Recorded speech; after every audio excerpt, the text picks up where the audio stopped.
पूर्व प्रदेश सरकार के कार्यकाल के दौरान राज्य पर कर्ज का आंकड़ा लगभग 75,000 करोड़ रुपए छूने के बावजूद इसे कम करने के लिए निरंतर प्रयास किए जाएंगे। राज्य सरकार राजस्व के संसाधन बढ़ाने के लिए प्रतिबद्ध है और इस लक्ष्य को प्राप्त करने के लिए अनेक ऐतिहासिक निर्णय वर्तमान सरकार के कार्यकाल में लिए जा रहे हैं।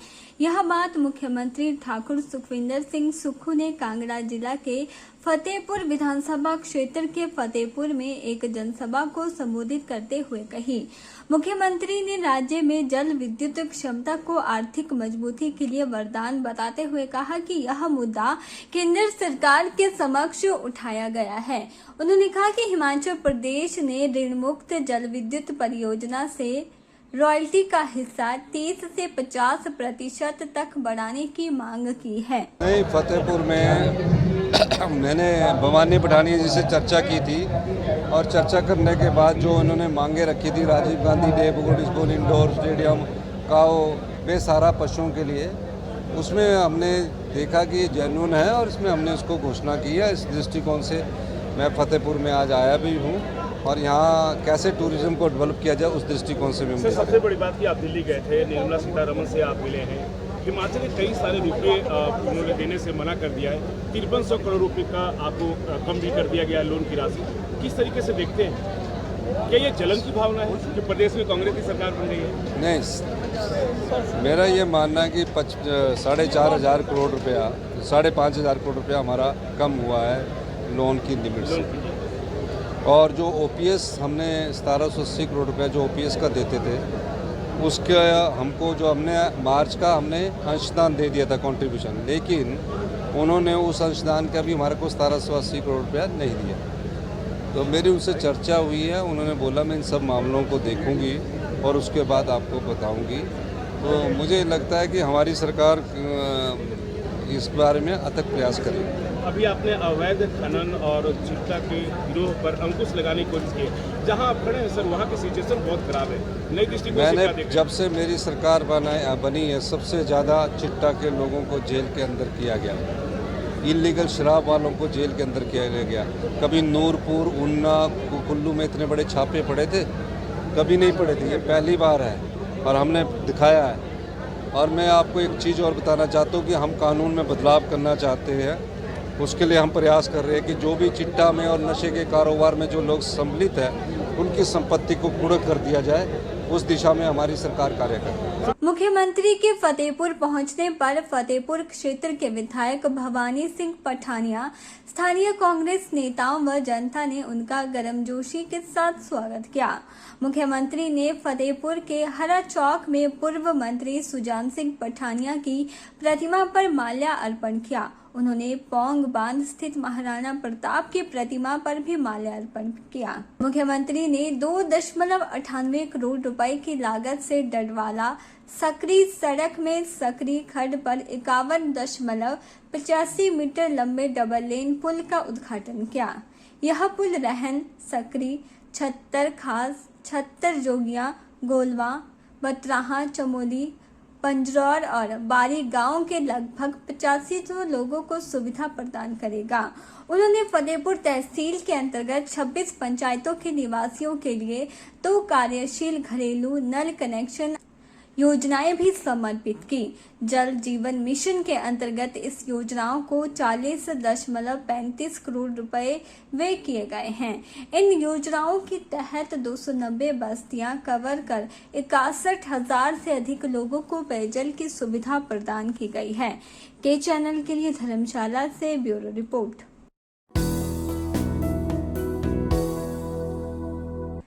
केंद्र सरकार द्वारा चलाई जा रही योजनाओं की 5 दिवसीय प्रदर्शनी सूचना एवं प्रसारण मंत्रालय द्वारा सेरीमंच पर लगाई गई है। इसी कड़ी में प्रदर्शनी का दूसरे दिन बॉय स्कूल के छात्रों ने अवलोकन किया और केंद्र सरकार द्वारा चलाई जा रही विभिन्न विकासात्मक योजनाओं की जानकारी ली।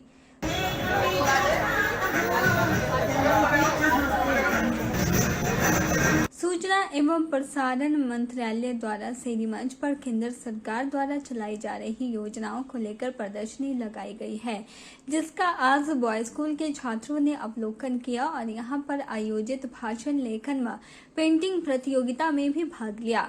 वहीं छात्रों ने प्रदर्शनी के माध्यम से खेल में भारत के राज्यों और उनकी राजधानी के बारे में जाना, जिनकी जानकारी बच्चे घर जाकर अपने आस पड़ोस में रहने वाले बच्चों को देंगे।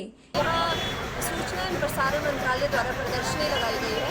हमारे पाठशाला से लगभग 40 विद्यार्थी जो हैं उनको यहाँ आमंत्रित किया गया था मंत्रालय द्वारा, तो हम यहाँ पे आए हैं और ये बच्चे जो हैं उन्होंने प्रदर्शनी को देखा और जाना कि भारत सरकार ने क्या क्या कार्य नारी सशक्तिकरण के लिए, किसानों के लिए किए हैं। और साथ में जो हमारे बच्चे हैं वो यहाँ पे निबंध लेखन, चित्रकला और नारा लेखन के लिए आए हैं। इसमें जो मुख्य विषय रखे गए थे वो नारी सशक्तिकरण, बेटी बचाओ बेटी पढ़ाओ, इस विषय पे बच्चे यहाँ पे नारा लेखन, पेंटिंग वगैरह जो है वो कर रहे हैं। और बच्चे यहाँ पे आके इनको महत्वपूर्ण जानकारी मिल रही है, उनको पता चल रहा है कि मंत्रालय द्वारा कौन कौन से कार्य हैं जो हमारे देश के जो नागरिक हैं, महिलाएं हैं, उनको आगे बढ़ाने के लिए किए जा रहे हैं। यहाँ पे पजल्स भी बनाए जिसमें उन्होंने विभिन्न जो स्टेट्स हैं उनकी राजधानियाँ कौन सी हैं, इस तरह के पजल को उन्होंने बनाया और साथ में प्रदर्शनी भी उन्होंने देखी। उन्होंने जाना कि भारत सरकार ने जो जो कार्य सशक्तिकरण के लिए किए हैं, उसमें जो नारी सशक्तिकरण, मध्य वर्ग का जीवन आसान बनाने के लिए जो कार्य चलाए गए हैं, स्वच्छ भारत मिशन, तो उन सब के बारे में बच्चों ने जाना और इस जानकारी से वो लाभान्वित हुए। के चैनल के लिए मंडी से ब्यूरो रिपोर्ट।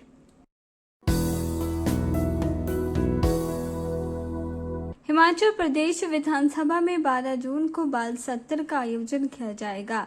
विश्व बाल श्रम दिवस के अवसर पर डिजिटल बाल मेला द्वारा आयोजित इस सत्र में देश भर के 68 बच्चे राजनीतिक एवं सामाजिक मुद्दों पर अपनी आवाज सदन के सामने मुखर करेंगे। हिमाचल प्रदेश विधानसभा अध्यक्ष कुलदीप सिंह पठानिया ने बताया कि यह बच्चे हिमाचल प्रदेश शिक्षा विभाग के तत्वाधान में 2 महीने तक चले बच्चों की सरकार कैसे हो अभियान के तहत चुने गए हैं। इसमें सरकारी गैर सरकारी स्कूलों के कुल 1085 बच्चों ने अपनी समस्याओं और अपने सुझावों पर वीडियो बनाया और रजिस्टर किया, जिसकी अवधि 1 अप्रैल से 25 मई रखी गई थी। बच्चों की एंट्रीज देश भर के कुल 9 राज्यों से आई है, जिनमें हिमाचल प्रदेश, राजस्थान, पंजाब, उत्तराखंड, उत्तर प्रदेश, दिल्ली, गुजरात, असम, बिहार राज्य हैं। जैसा आप जानते हैं कि 12 जून को हमारा बाल सत्र हिमाचल प्रदेश की विधानसभा में आयोजित होने जा रहा है। इसकी जानकारी है प्रेस को। और ये 12 जून जो है ये अंतर्राष्ट्रीय बाल श्रम दिवस भी है और उसी के उपलक्ष्य में ये बाल विधानसभा के सत्र का आयोजन है। और इस सत्र में देश भर से 68 जो बच्चे चुने जाएंगे वो इसमें हिस्सा लेंगे। और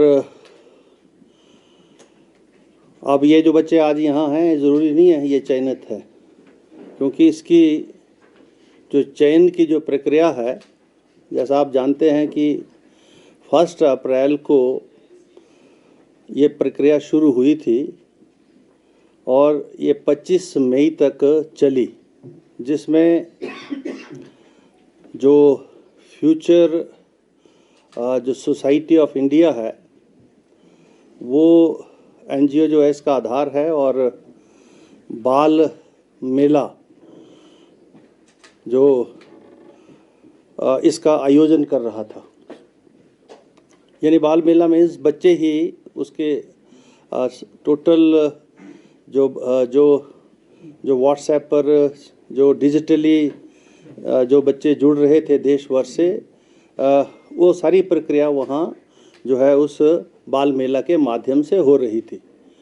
तो इसमें तकरीबन 1085 के करीब बच्चों ने इसमें पार्टिसिपेट किया, जिन्होंने अपने डिजिटल मीडिया के माध्यम से अपने जो है ऑडियोस भेजे और वो उस जो बाल मेला की जो समिति है उसके माध्यम से वो वहाँ पर वो चयनित हुए। अब एक चयनित तो अभी हुए नहीं हैं, 68 तो नहीं हुए, लेकिन उसमें से 585 ऐसे बच्चे थे जिन्होंने जो विषय थे उन विषयों को समय अवधि के अंदर उसमें रखा, और 285 उसके बाद ऐसे थे जिनके विषय जो थे वो जिन मुद्दों के ऊपर विधानसभा बाल सत्र आयोजित होगा उन विषयों को लेकर उनके ऊपर जो उनके विचार थे और जो उनकी परिपक्वता थी वो उसमें देखी गई। अब ये 285 बच्चे जो लास्ट हैं, इसके बाद आज तक 68 बच्चों का चयन होगा और ये होगा ये जो फ्यूचर सोसाइटी ऑफ इंडिया है जो राजस्थान में स्थित है, और बाल मेला जो आयोजन के जो बाकी सदस्य हैं वो मिलकर इसको कर रहे हैं। वहीं बाल सत्र में भाग ले रहे केबीसी फेम अरुणोदय व अन्य बच्चों ने वर्तमान परिदृश्य में राजनीति पर अपने विचार रखे और आज के समय में राजनेताओं और सरकारों को किस तरह से काम करना चाहिए इसकी राय रखी। जैसे इस बाल सत्र में मैंने सामाजिक न्याय एवं अधिकारिता मंत्री के रूप में मैंने अपना दावा पेश किया है, तो मुझे लगता है कि हमारे जो समाज है उसमें कई ऐसे कमज़ोर वर्ग हैं जिनकी तरफ बहुत कम ध्यान दिया जाता है। जैसे हमारे विशेष बच्चे हो गए। अब मैं अगर आपको बताऊं तो पर्सनली जो मेरे बड़े भैया हैं वो भी एक स्पेशल चाइल्ड है, तो इसलिए मैंने देखा है कि उन्हें क्या क्या प्रॉब्लम्स पड़ती है, उन्हें क्या क्या दिक्कतें होती है। तो उसमें से एक छोटी सी दिक्कत मुझे ये लगती है कि जो ये विशेष बच्चे होते हैं इनके लिए सेंटर ज़्यादातर आज के टाइम में प्राइवेट है, जिनकी वजह से इन बच्चों को जो इनकी जो केयर करना चाहते हैं लोग, उन्हें उनकी सैलरी नहीं मिल पाती, उन्हें उनकी जीविका नहीं कमा पाते वो। और क्या होता है ये जो इंस्टीट्यूट्स होते हैं प्राइवेट इंस्टीट्यूट्स, ये भी जल्दी बंद हो जाते हैं। मगर मैं समझता हूँ अगर सरकार के द्वारा ये इंस्टीट्यूट्स बनाए जाए और सरकार इन चीज़ों को प्रमोट करे तो ये चीज़ें ऑटोमेटिकली जागरूकता भी ला सकते हैं हमारे देश में, और साथ ही साथ में इन विशेष बच्चों की सेवा भी की जा सकती है जो वो शिक्षा से रिलेटिव छोड़ रहे हैं, क्योंकि आजकल के बच्चों को साइंस पढ़ा रहे हैं, ठीक है, जो उनका सब्जेक्ट है वो उन्हें पढ़ाया जा रहा है, लेकिन हमारे जो धार्मिक ग्रंथ है वो छूट रहे हैं। 3rd से संस्कृत पढ़ाई जाएगी, ठीक है, +1 +2 में संस्कृत नहीं है। मेरा फेवरेट सब्जेक्ट संस्कृत है, मैं अपना पर्सनल एक्सपीरियंस बताती हूँ, परंतु मेरे विद्यालय में संस्कृत है नहीं, जिस वजह से मुझे शायद फागली जाना पड़ता, वहाँ पे मुझे पढ़ना पड़ता। संस्कृत भी एक ऐसा सब्जेक्ट है जो हो सकता है कि +1 +2 में रखा जाना चाहिए, क्योंकि बच्चे आज के जनरेशन के हिसाब से सब पढ़ रहे हैं परंतु अपनी संस्कृति को छोड़ रहे हैं, जो कि गलत बात है। अपनी संस्कृति को साथ लेकर बच्चों को चलना चाहिए। इसलिए जो भी शिक्षा मंत्री है या फिर जो राजनेता जो भी हमारे भविष्य में आने वाले हैं या अभी है, उन्हें शिक्षा पर थोड़ा सा और ध्यान देने की आवश्यकता है। मेरी जो पहली प्राथमिकता रहेगी वो रहेगी कि मैं चाहती हूँ कि सब स्वास्थ्य पे ध्यान दें, क्योंकि अगर कोई स्वस्थ रहेगा तभी उसको विद्या दी जा सकती है, तभी उसको बाकी चीज़ें दी जा सकती है। तो इसके लिए सबसे पहले तो अब सती माता जी के जो पिताजी थे उन्होंने शिव जी से उनके विवाह के लिए इनकार क्यों कर दिया था, क्योंकि उनको लगा था कि ये भिखारी हैं। तो वैसे ही होता है, आजकल की पीढ़ी की ऐसी सोच है कि हम ऐसे अस्पतालों में अगर कोई बीमार पड़ता है तो ऐसे अस्पतालों में ले जाएं जो दिखने में अच्छे हो, जिनमें अच्छी फैसिलिटीज़ हों। तो वैसे तो इसके हिसाब से सरकारी अस्पतालों में फैसिलिटीज़ आजकल भी हैं, मगर जो प्राइवेट अस्पतालों में उनमें थोड़ी ज़्यादा होती है। इसलिए मैं चाहती हूँ कि सरकारी अस्पतालों में भी थोड़ी ज़्यादा फैसिलिटीज़ हो। उसके इन बच्चों के चयन के लिए डिजिटल बाल मेले द्वारा गठित जजेस की टीम ने बच्चों का मूल्यांकन उनके द्वारा रखे गए सुझाव, समस्या की गंभीरता व इन्हें रखने के तरीके के आधार पर किया। चयन प्रक्रिया कुल 3 भागों में बांटी गई है। इनमें पहले भाग में वीडियो क्राइटेरिया पूरा करने वाले 585 बच्चों का चयन हुआ। दूसरे चरण में बच्चों की अभिव्यक्ति के आधार पर 285 बच्चे पैनल द्वारा चयनित किए गए। अब तीसरे एवं आखिरी चरण में बच्चों द्वारा उठाए गए मुद्दों की अहमियत एवं सुझावों की ज़रूरत के आधार पर 68 बच्चों की चयन प्रक्रिया जारी है, जिसका परिणाम जल्द ही जारी कर दिया जाएगा। के चैनल के लिए शिमला से पुष्पिंदर कुमार की रिपोर्ट।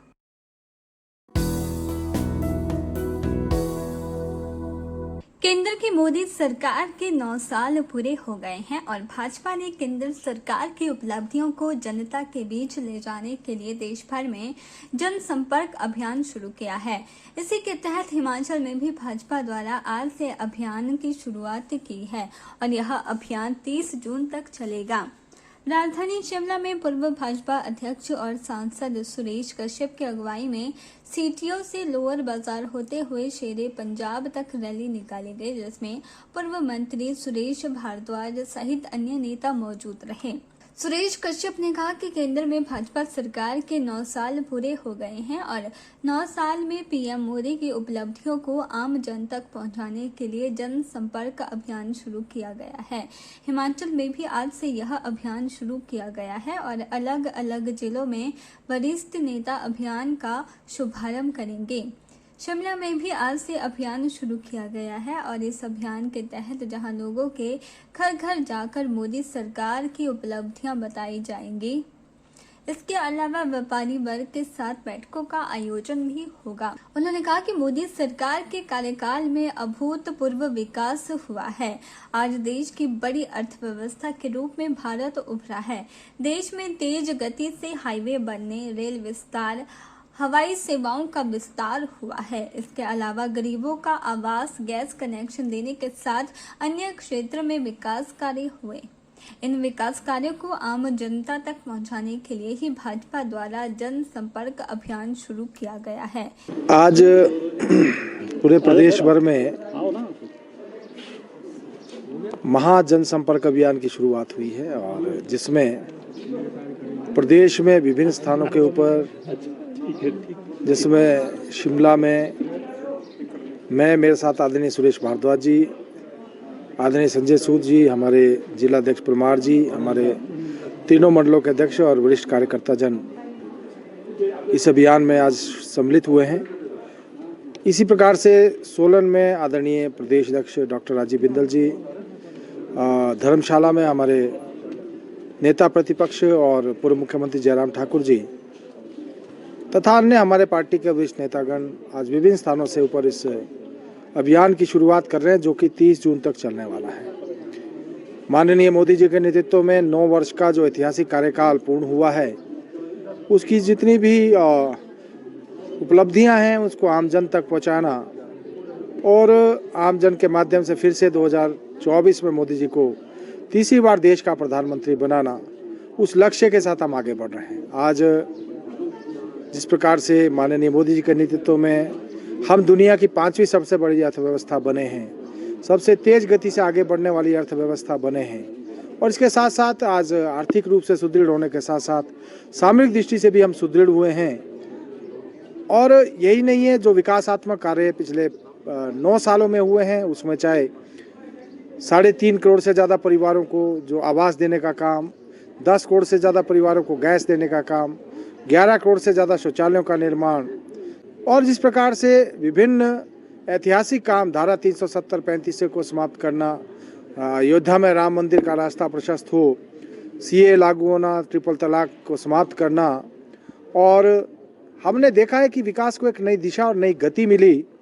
जहां 2014 से पहले एक दिन में जो नेशनल हाईवे बनाने का जो कार्य होता था मात्र 10 से 12 किलोमीटर होता था, जो 40 से 45 किलोमीटर है। रेलवे लाइन 2014 से पहले एक दिन में 3 से 3.5 किलोमीटर बिछाई जाती थी, आज 14 से 15 किलोमीटर एक दिन में बिछाई जाती है। नेशनल हाईवेज का जो मात्रा है वो भी बड़ी है।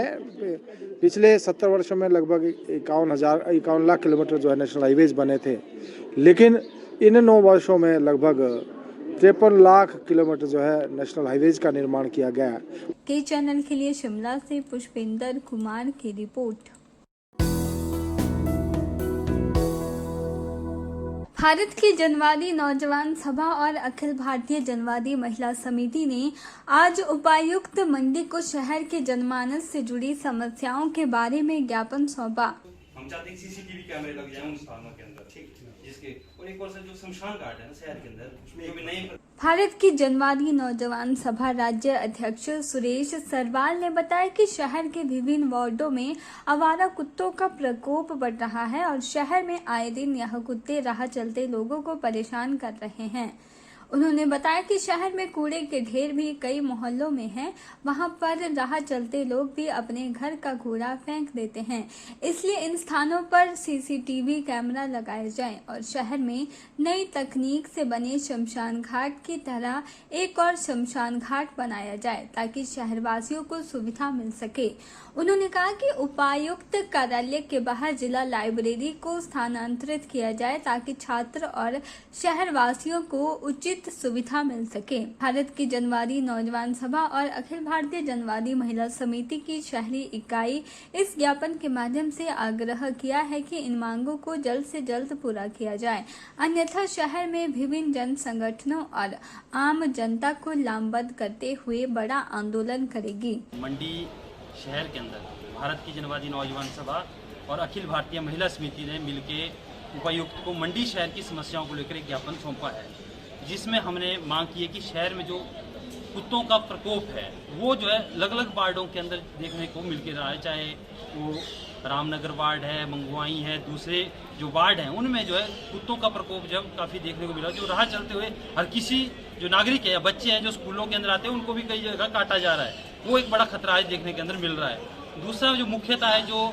आज लाइब्रेरी है, मंडी की जो लाइब्रेरी है जो जिला की, इसको बड़े लंबे टाइम से हम मांग कर रहे हैं कि इसको स्थानांतरित किया जाए, मगर अभी तक ये जो है प्रशासन कर नहीं पा रहा है। हमने यू ब्लॉक के साथ जो बिल्डिंग है उसके ऊपरली फ्लोर जो टोटल खाली पड़ी है, 200 प्लस लोग वहाँ पे आ सकते हैं, तो उसको जो है उसके अंदर जो है इस्तेमाल किया जा सकता है। दूसरा एक और जो मुख्यतः शहर के अंदर है कि बहुत सारी जगह पे कूड़ा जो है इकट्ठा किया जाता है पर उसको वहाँ पे रखा जाता है, कई बार वो उठाया नहीं जाता है, या कई बार लोग वहाँ पे राह चलते लोग कूड़ा फेंक देते हैं, या घरों से भी लोग जब निकलते हैं सुबह तो वो वहीं फेंक देते हैं। हम ये चाहते हैं कि उन जगहों पे जो सीसीटीवी कैमरा लगे, जिसके कारण कि ये जो गंदगी जो शहर के अंदर फैल रही है अलग अलग वार्ड्स के अंदर, हम उसके अंदर भी डीसी साहब को बताया कि इन जगहों पे ये दिक्कत है तो उसके अंदर रोक लगाई जाए। और दूसरा जो एक और जो महत्वपूर्ण मसला है वो ये है कि शहर के अंदर जो भी एक नई तकनीक से जो है भट्ठी लगी है, शमशान घाट जो बना है, जिसमें पॉल्यूशन कम होगा, जिससे जो है टाइम भी कम लगेगा और लकड़ी कम लगेगी, उसको लेकर हमने ये कहा कि उस जगह के अंदर एक और भट्ठी का जो है निर्माण किया जा सकता है, जिससे कि और ज़्यादा सुविधा लोगों को वहाँ पे मिल सकती है। तो ये जो आज, और दूसरा एक और जो पडल के अंदर आवारा जानवरों का जो सुबह सैर करने के लिए लोग आते हैं ग्राउंड के अंदर बाहर, तो उनको जो है आवारा जो पशु हैं उनका भी एक प्रकोप जो मंडी शहर के अंदर बड़ा है। इसलिए यही मांगों को लेकर हमने उपायुक्त जी को जो है ज्ञापन सौंपा और ये मांग की कि आप जल्द से जल्द इन मांगों को लेकर जो पूरा करें, नहीं तो आने वाले समय के अंदर नौजवान सभा और महिला समिति शहर के अंदर अलग अलग एक्टिविटीज करते हुए लोगों को लामबंद करते हुए एक आंदोलन खड़ा करेगी और प्रशासन को इन मांगों को हल करने के लिए मजबूर करेगी। के चैनल के लिए मंडी से ब्यूरो रिपोर्ट। भाजपा के बड़बोले पूर्व विधायक जवाहर ठाकुर ने पहले भाजपा को प्राइवेट लिमिटेड पार्टी बताया और अब यह कह दिया कि देश में दो तरह की भाजपा है।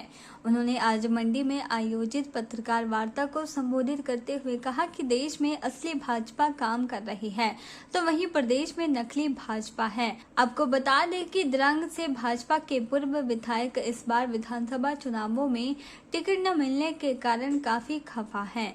चुनावों के 6 महीने बाद जवाहर ठाकुर मीडिया के समक्ष आए थे और भाजपा को प्राइवेट लिमिटेड कंपनी बताया था। उस बयान के बाद जवाहर ठाकुर को भाजपा ने नोटिस जारी किया था। उसके बाद अब जवाहर ठाकुर फिर मीडिया में आए और कहा कि वो प्रधानमंत्री नरेंद्र मोदी के लिए काम करेंगे। देश में जो अभियान आज से चलने जा रहा है उसमें वो द्रंग विधानसभा क्षेत्र में केंद्र और राज्य सरकार द्वारा हुए विकास कार्य को जन जन तक पहुंचाएंगे। ऐसा ना हमने काम किया है, मोदी जी के आशीर्वाद है, मोदी के नेतृत्व में। पार्टी को है वो चिंता, आप क्यों उसमें हो? ये ऐसा ना, पार्टी एक राष्ट्रीय पार्टी है कि प्रदेश की पार्टी है, वो प्रदेश की पार्टी ने फैसला लिया हम पे। वो तो प्रदेश की पार्टी से हम फैसला मांग रहे हैं ना। प्रदेश की पार्टी का सहयोग मैंने पहले कह दिया है कि प्रदेश में पार्टी असली भारतीय जनता पार्टी नहीं है। तो वही पोस्टर दिखा दिया अपना प्राइवेट लिमिटेड वाला पोस्टर। क्या बोला? प्राइवेट लिमिटेड का पोस्टर दिखा दिया प्राइवेट लिमिटेड कंपनी। नहीं ऐसा ना, वो तो छप दिया, वो तो उस टाइम तो प्राइवेट लिमिटेड में तो थे। महेंद्र सिंह की तारीफ की और महेंद्र सिंह ने प्राइवेट लिमिटेड नहीं, जो काम किया हमने उसकी तारीफ की है, जो हुआ है। इसमें चाहे वो मुख्यमंत्री का जो है जो योजना, विधायक क्या करते हैं, विधायक के जो काम किए हैं वो उसमें सारी चीजें आप देख सकते हैं। ऐसा तो देखिए अपनी जो आवाज है। हो गया, अब छोड़िए भाई प्लीज। हमारे पास अभी कोई जिम्मेवारी नहीं है। अब जिम्मेवारी हम कार्यकर्ता हो गए हैं, जिम्मेवारियाँ थी हमने निभाई है पार्टी में। ये है, इसको भी आपसे मेरा निवेदन है, जब लगेगा समय जो केंद्र की योजना उस पर ज़्यादातर आज है, क्योंकि मोदी जी ने कहा कि 1 तारीख से 30 तारीख तक जो है वो जनसंपर्क करना है। तो उसमें पार्टी करने आज जगह जगह केंद्रीय मंत्री आए हैं, तो मुझे भी लगा कि अब केंद्र में जो हमने काम किया है, ये जो 5 वर्ष के कार्यकाल में केंद्र द्वारा जो काम हमने किया, हम भी तो उसको लोगों के बीच में बताएं कि हमने क्या काम किया। नहीं तो लोगों को पता लगता कौन किस योजना से। जवाहर ठाकुर ने कहा कि उन्हें इस बात का दुख है कि पार्टी ने उन्हें मीडिया के माध्यम से नोटिस दिया जो कि उचित नहीं था। उन्होंने उस नोटिस का जवाब दे दिया है, लेकिन जवाब में क्या लिखा है उसका वे अभी मीडिया में खुलासा नहीं करेंगे।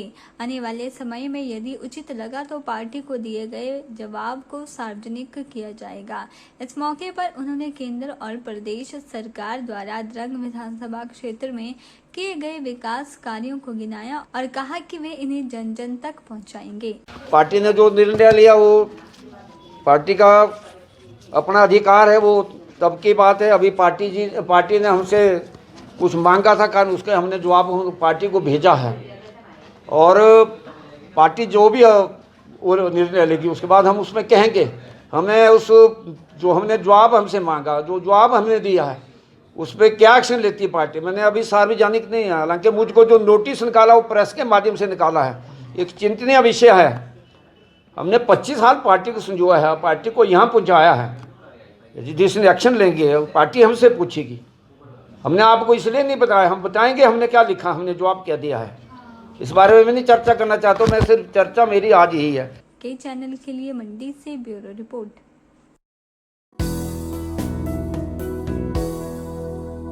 भाजपा के राष्ट्रीय महासचिव और वरिष्ठ नेता डॉक्टर अनिल जैन, पूर्व सीएम एवं नेता प्रतिपक्ष जयराम ठाकुर, पूर्व अध्यक्ष विपिन सिंह परमार, सांसद किशन कपूर, विधायक पवन काजल, पूर्व मंत्री सरवीन चौधरी की मौजूदगी में धर्मशाला में संपर्क से समर्थन अभियान का आगाज किया गया। कुछ बातें टिप ऑफ द आइसबर्ग, कुछ बातें आपके समक्ष रखी हैं कि मोदी जी के नेतृत्व में माननीय प्रधानमंत्री जी ने जो 9 वर्ष से जब से कार्यकाल संभाला है तब से हिमाचल में क्या क्या चीज़ें हुई हैं वो आपके साथ में उन्होंने साझा की हैं। देश में और दुनिया में माननीय प्रधानमंत्री जी के नेतृत्व में जो एनडीए की सरकार 9 वर्ष तक चली है उसने क्या क्या किया है, इस पर थोड़ी सी बात मैं रखूँगा। और मेरा निवेदन आप लोगों से यही रहेगा कि क्योंकि ये हमारा आज से पूरे देश भर में संपर्क से समर्थन कार्यक्रम प्रारंभ हुआ है और हिमाचल की शुरुआत यहाँ धर्मशाला से आज हो रही है, तो हम संपर्क से समर्थन या 9 वर्ष के प्रधानमंत्री जी के कार्यकाल इससे संबंधित ही अपनी वार्ता जारी रखें तो ये समसामयिक होगा, उचित होगा। आज की पत्रकार वार्ता का मुख्य विषय पर डॉक्टर अनिल जैन जी अपनी बात कहेंगे। मैं इनका स्वागत करता हूं देवभूमि हिमाचल प्रदेश में। ये हम सबका सौभाग्य है कि आदरणीय नरेंद्र भाई मोदी जी के नेतृत्व में भारतीय जनता पार्टी ने 9 वर्ष का कार्यकाल पूरा किया और हम दशक में प्रवेश कर गए हैं।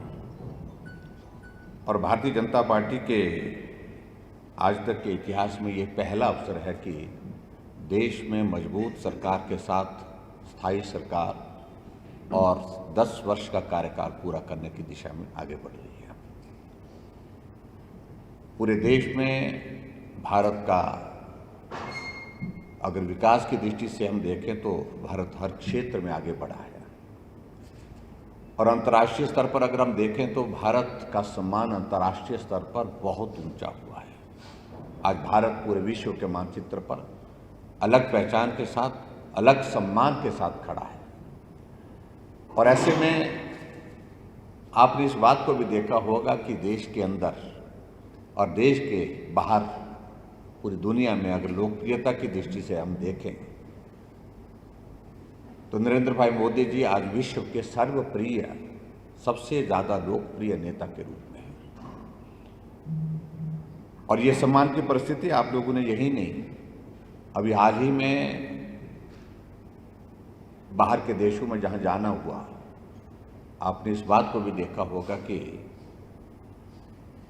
देश के प्रधानमंत्री के प्रति इस प्रकार का सम्मान के दूसरे देशों के राष्ट्राध्यक्ष जो भारत की संस्कृति के बारे में बहुत जानकारी नहीं रखते हैं, लेकिन उसके बावजूद पांव छू करके उनको अपना आदर व्यक्त कर रहे हैं, हमारे लिए गर्व का विषय है।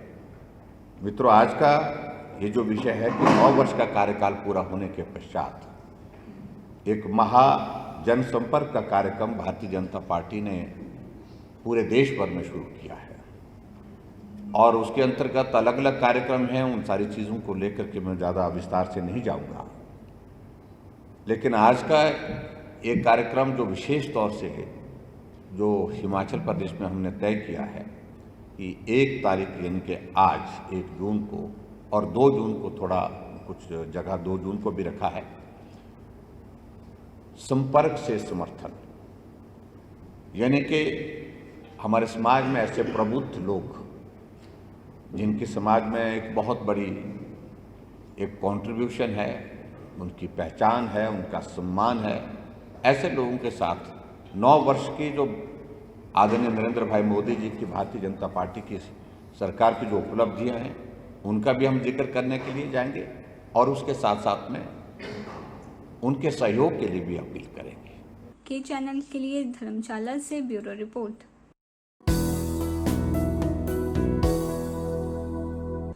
विपक्षी दल बीजेपी सांसद एवं कुश्ती फेडरेशन के अध्यक्ष ब्रिजभूषण शरण पर लगातार कार्यवाही की मांग कर रहे हैं। उन पर लगे गंभीर आरोपों पर कार्यवाही न करने को महिला कांग्रेस ने महिला खिलाड़ियों के साथ अन्याय और केंद्र सरकार की नाकामी बताया है। महिला कांग्रेस अध्यक्ष जैनब चंदेल ने कहा कि देश की महिलाओं में आक्रोश है, कुश्ती खिलाड़ियों के साथ अन्याय हुआ है, केंद्र की गूंगी बहरी सरकार उनकी आवाज नहीं सुन पाई है। जो हम आपके सामने आए हैं,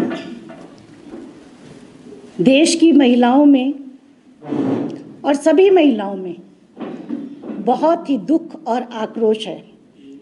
आप सभी ने देखा होगा कि हमारी महिला कुश्ती खिलाड़ी जो पिछले 5 महीने से जंतर मंतर पर अपनी आवाज उठा रहे थे, किस तरह से उनको पीटा गया, घसीटा गया, वो किस तरह से अपनी गुहार लगा रही थी, लेकिन ये जो गूंगी बहरी सरकार है ये उनकी आवाज को नहीं सुन रही थी। उनकी आवाज को सुनने वाला कोई नहीं था। 35 दिनों से लगातार वो कह रही है कि हमारे साथ अन्याय हुआ, हमारी आवाज को सुना जाए, लेकिन ये जो सत्ता में बैठी हुई केंद्र में सरकार है जो कहती है हमेशा बेटी बचाओ बेटी पढ़ाओ, बहुत हुआ नारी पे अत्याचार, अब की बार भाजपा सरकार, जोर शोर से नारा देने वाली सरकार, निरंकुश सरकार, उन्होंने इनकी आवाज को सुनना तो दूर की बात, उन्होंने जहमत नहीं उठाई कि एक बार जाकर वो हमारी देश की आन बान और शान, जिस बेटी ने ओलंपिक्स में देश का तिरंगा लहराते हुए न केवल अपना नाम, पूरे भारतवर्ष के हर एक नागरिक को गौरवान्वित किया, उनसे कोई मिलने नहीं गया। लेकिन आपने देखा होगा अभी 28 मई को जब वो बेटियां अपनी आवाज उठा रही थी, उसी समय ये जो केंद्र में बैठी हुई तानाशाह सरकार है, उनकी पुलिस किस तरह उन बेटियों को घसीट रही थी, उन्हें बेइज्जत किया गया, उन्हें गिरफ्तार किया गया और हमारे माननीय प्रधानमंत्री जी नए संसद का उद्घाटन कर रहे थे और वहां पर वो लोकतंत्र, महिलाओं की अस्मिता के बारे में बहुत जोर शोर से प्रचार प्रसार कर रहे थे। के चैनल के लिए शिमला से पुष्पेंद्र कुमार की रिपोर्ट। आगामी लोकसभा चुनावों के दृष्टिगत भारतीय जनता पार्टी ने देश भर में संपर्क से समर्थन अभियान शुरू किया और इस कड़ी में मंडी जिला में भाजपा के प्रदेश संगठन महामंत्री सिद्धार्थन ने कमान संभालते हुए मंडी के कुछ महत्वपूर्ण लोगों से चर्चा की। इस दौरान प्रदेश महामंत्री राकेश जम्वाल ने कहा कि पिछले 9 वर्षों से लगातार प्रधानमंत्री नरेंद्र मोदी देश सेवा और जन कल्याण के लिए निस्वार्थ भाव से कार्य कर रहे हैं और विश्व भर में भारतवर्ष की बुलंदियों पर पहुंचाने का कार्य कर रहे हैं। उन्होंने जानकारी देते हुए कहा कि प्रधानमंत्री नरेंद्र मोदी के प्रयासों से आज भारत विश्व शक्ति बनकर उभरा है और बड़े बड़े शक्तिशाली राष्ट्र नरेंद्र मोदी के स्वागत के लिए कतार में खड़े हो रहे हैं। भारतीय जनता पार्टी ने राष्ट्रीय स्तर पर 30 मई से लेकर 30 जून तक महाजनसंपर्क अभियान में जो है पूरे 1 महीने का इस पूरे देश में, पूरे हिमाचल प्रदेश में भी ये हमने शुरू किया है। इसी कड़ी में भारतीय जनता पार्टी ने आज निर्णय लिया था कि 1 तारीख को पूरे देश भर में भारतीय जनता पार्टी के सभी वरिष्ठ नेता राष्ट्रीय स्तर पर, प्रदेश स्तर पर, चाहे केंद्र के नेता हों, चाहे प्रदेश के मुख्यमंत्री हों, पूर्व मुख्यमंत्री हों, पार्टी के अध्यक्ष हों, संगठन मंत्री हों, सभी विधायक, सांसद अपने अपने क्षेत्रों में जाकर प्रबुद्धजनों से मिलना और मोदी जी की 9 वर्ष की उपलब्धियों को लेकर उनसे बातचीत करना और उनसे समर्थन मोदी जी के लिए मांगना। इस अभियान के अंतर्गत आज जहां प्रदेश के अन्य भागों में पार्टी के प्रदेश के नेता इस कार्यक्रम में प्रभुजनों से मिल रहे हैं, वहीं मंडी जिला में भारतीय जनता पार्टी के महामंत्री संगठन आदरणीय सिद्धार्थन जी, उनके साथ हम सभी विधायकगण भी, पार्टी के सभी कार्यकर्ता मिलकर प्रभुजनों से मिलकर मोदी जी के लिए, पार्टी के लिए समर्थन मांग रहे हैं। इसी कड़ी में आज सिद्धार्थन जी का यहाँ पर प्रवास भी है और बहुत से प्रभुजनों से आज सुबह से लेकर लगातार मिलना हुआ है और हमने उनसे भारतीय जनता पार्टी के लिए समर्थन मांगा है और मोदी जी की 9 वर्ष की उपलब्धियों की जानकारी भी दी है।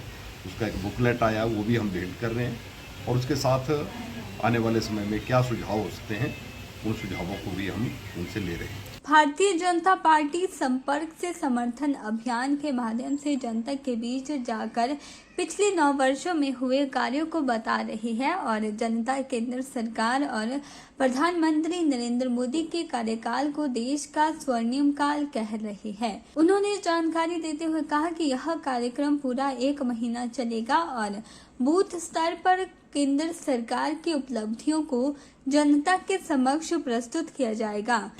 जैसा मैंने कहा कि 1 महीने का हमारा ये अभियान है, 30 मई से लेकर 30 जून तक का। इसमें अनेकों कार्यक्रम होंगे। जैसा मैंने कहा कि आज 1 तारीख को पूरे प्रदेश में, पूरे देश में, पूरे देश भर में 1 लाख प्रभुजनों से मिलना।